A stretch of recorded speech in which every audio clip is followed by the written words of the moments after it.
The demigods are running to Krishna, helplessly, taking full shelter with tears in their eyes because they're about to be annihilated and they're afraid.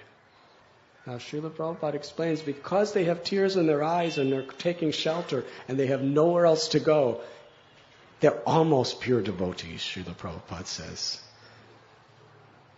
So we learn from this how very, very difficult situations that come upon us are often the best arrangement for us to become serious about Krishna consciousness.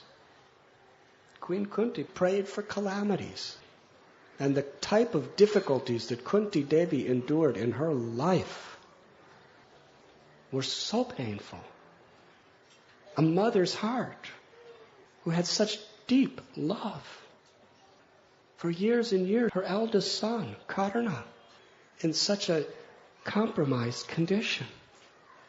And then she sees her eldest son and all her other sons as bitter enemies on different sides. That hurts a mother's heart.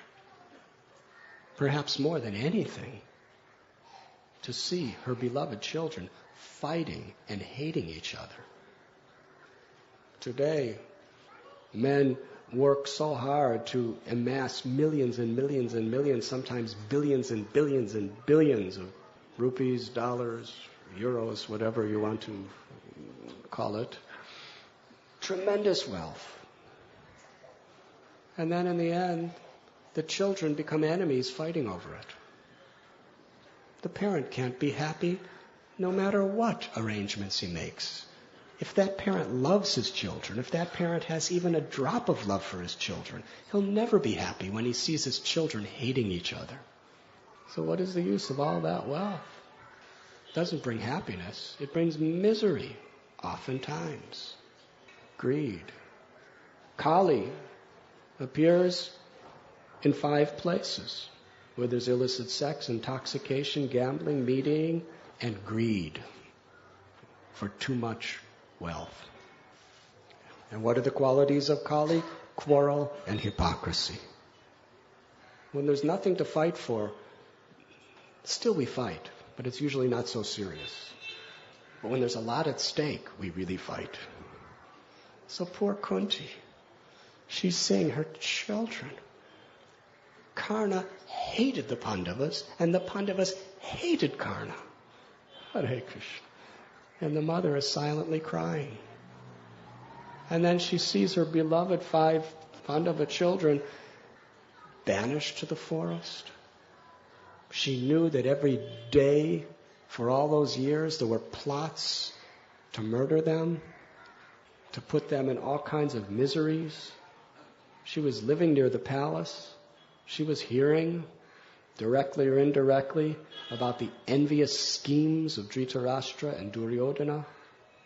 And she was helpless to do anything. Not small sufferings. When Queen Kunti is praying, Vipadashantu tasha shvatatra tatra jagat guru, let these calamities come again and again, she's not talking about, a high electrical bill. She was not talking about, getting malaria. These are small things. She was asking for big calamities. Why? Because in that situation, there's no one else to turn to. In the case of the demigods, if there was anyone else in creation that they could turn to, they would turn to them. The whole world is turning to the demigods when they're in trouble. The demigods couldn't turn to each other because they were all in the same situation. They had no one else to turn to. There was no other possibility of shelter except Krishna. When they looked at Vritrasura, they didn't see a Paramhamsa because they couldn't see in his heart. They only saw the external appearance. They saw death personified. And no one but Vishnu can save us. So they ran to Vishnu, and they prayed, and they cried. And the Lord appeared before them. Srila Prabhupada is explaining herein how, because they were weeping with such sincerity, seeking exclusive shelter from Vishnu and Vishnu alone, they were almost pure devotees. Previously, they were not almost pure devotees. And Srila Prabhupada explains in this purport something very interesting. He's Namam duskrita normudha, and then chaturvidha bhajante mam. There are 4 types of people who do not turn to God, and 4 types of people who turn to God. The first is people in distress. That was the condition of the demigods. Their prayers were not motivated by inquisitiveness or searching for the absolute truth. They were in distress. But because they turned to Krishna, Srila Prabhupada writes that sometimes they become pure devotees.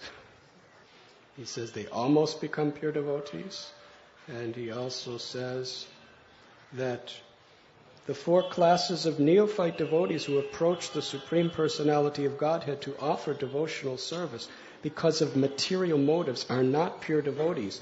But the advantage of such materialistic devotees is that they sometimes give up their material desires and become pure. Krishna is giving them a chance. And therefore, the sufferings of material world are one of the greatest blessings of the material world. If there wasn't serious miseries here, then the spirit soul who has forgotten Krishna would remain eternally forgetting Krishna. The miseries are wake-up calls. And Krishna comes into this material world again and again and again to show us where real shelter is. You were listening to Radhanath Swami on devotionalnectar.com.